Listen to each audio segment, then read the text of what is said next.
নির্বাচনকে কেন্দ্র করে বিভিন্ন আসনে যে মনোনয়ন এখন পর্যন্ত বিএনপির তরফ থেকে দেওয়া হয়েছে সেখানে আবার এক ধরনের শোডাউনেরই মধ্যে চলছে প্রার্থী পরিবর্তনের দাবিতে। আসলে নির্বাচনের আগে এই হিসেবগুলো কি বিএনপির জন্য কঠিন হয়ে দাঁড়াচ্ছে কিনা এক, আর দ্বিতীয় প্রশ্ন হচ্ছে যে আসনগুলো ছেড়ে রাখা হয়েছে সেখানে আসলে আসন সমঝোতা কিভাবে হচ্ছে, ধানের শীষ প্রতীক ব্যবহার করা না গেলে আসলে জোটের অন্য সঙ্গীদের কি হাল হবে সেটা নিয়ে আপনার কাছে জানতে চাই। ধন্যবাদ আপনাকে। ইলেকশন নিয়ে বিএনপির যে অবস্থান, প্রথমত হলো যে বিএনপি ইলেকশন করবে।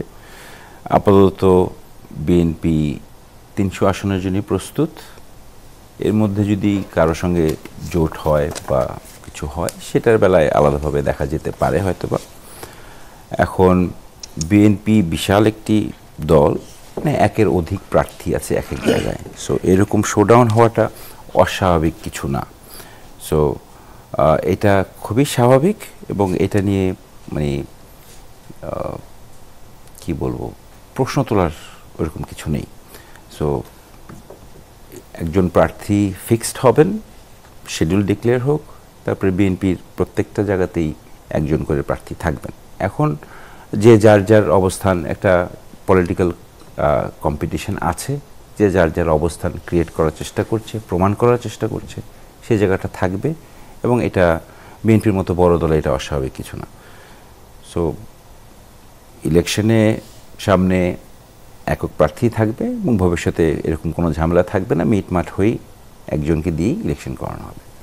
এর পাশাপাশি এখন পর্যন্ত নির্বাচন কমিশনের যে সিদ্ধান্ত সে অনুযায়ী তো ধানের শীষ প্রতীকটা কেবলমাত্র বিএনপি ব্যবহার করতে পারছে, জোট সঙ্গীরা পারছেন না।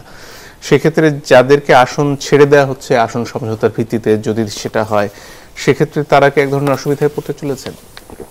দেখেন, এটা যারা আদৌ যদি আসন ছাড়া হয় কারোর জন্যে বা কেউ যদি আসন ওই জায়গাতে এভাবে আন্ডারস্ট্যান্ডিংয়ে আসে, সেটা সে তার, আমি যতটুকু বুঝি, তার নিজ দায়িত্বে সে জায়গা থেকে ইলেকশন করে বের হয়ে আসতে হবে।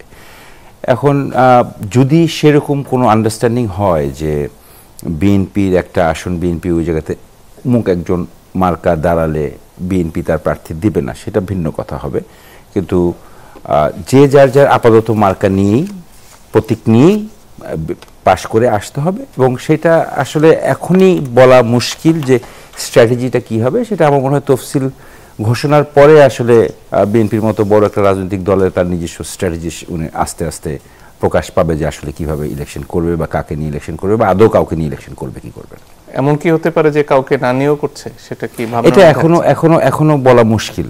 একটা আন্ডারস্ট্যান্ডিং হচ্ছে কি হচ্ছে না, এটা তো আসলে আরো স্ট্যান্ডিং কমিটির ব্যাপার, পার্টির আরো উপরের লেভেলের অনেক ব্যাপার, সেটা ওখান থেকে সিদ্ধান্ত হয়ে আসে। কিন্তু যেভাবে সব আসনে এখন পর্যন্ত মনোনয়ন চূড়ান্ত করা হয়নি, সেটা কি সেটারই ইঙ্গিত দিচ্ছে না যে আসলে এক ধরনের এখন অনেক জায়গায় মনোনয়ন দেওয়া হয়নি, হয়তো বা একের অধিক প্রার্থী আছে বা এখনো যোগ্য প্রার্থী খোঁজা হচ্ছে। এটা এমন না যে দেওয়া অন্য কারোর জন্য রাখা হয়েছে বা রাখা হতেও পারে, বা এমন হতে পারে যে এখনো যোগ্য প্রার্থী খুঁজে পাওয়া যায়নি, বা এখন এমনও হতে পারে যে একের অধিক প্রার্থী আছে যে সবাই যোগ্য, সেখানে বিশেষ কোনো বিবেচনা করা হচ্ছে। এর মানে এই না যে প্রার্থী নেই বা কারো না কারোর সঙ্গে আন্ডারস্ট্যান্ডিংয়ে যাওয়া হচ্ছে বা হবে না, এরকম এখনো কনক্রিট কোনো আনসার এভাবে আমরা মনে হয় কনক্লুশনে যাওয়া আমাদের মনে হয় না ঠিক হবে তফসিল ঘোষণা আগ পর্যন্ত।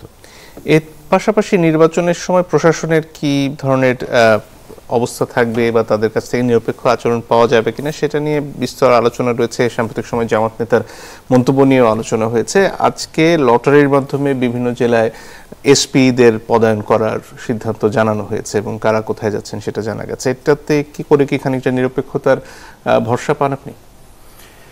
দেখেন, এটা বাস্তব কথা এবং রিয়েলিস্টিক প্রবলেম যে অতীতের যে প্রশাসন ছিল তারাই এখনো আছে এবং ওইভাবে ঢালাওভাবে সাজানো হয়নি, এবং এটাও রিয়েলিস্টিক ইস্যু যে এই গভর্নমেন্টের দ্বারাই অল্প সময়ের মধ্যে আসলে অ্যাডমিনিস্ট্রেশন এভাবে ঢালাওভাবে সাজানো অতটা সম্ভব না। তারপরেও আমার মনে হয় এখন পর্যন্ত যেই আচরণ দেখছি, যেই চেষ্টা দেখছি সরকারের, আমার কাছে মনে হচ্ছে যে সরকারের চেষ্টা আছে একটা নিরপেক্ষ নির্বাচন দেওয়ার, এবং সেই ক্ষেত্রে সেটারই একটা রেজাল্ট দেখতে পাচ্ছি যে লটারির মাধ্যমে করা হচ্ছে। বাট আমরা মনে করি যে এখনো নির্বাচন দেওয়ার মতো একটা পরিবেশ আছে, অতীতের মতো না, যথেষ্ট ভালো একটা পরিবেশ আছে এবং নির্বাচনটা সুষ্ঠুভাবেই হবে আমরা আশা করি।